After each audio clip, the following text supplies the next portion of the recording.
పొరపాటున చేజారిన తరుణం తిరిగొస్తుందా?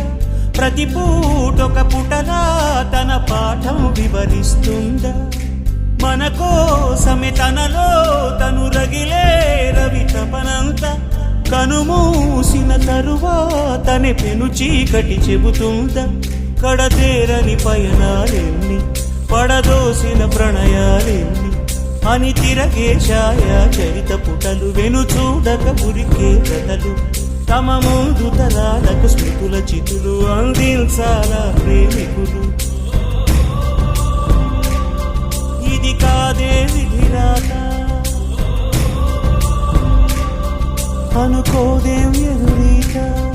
10 నెలలు తనలో నిన్ను మోసిన అమ్మైనా అప్పుడో ఇప్పుడో కనని కనను అంటుందా?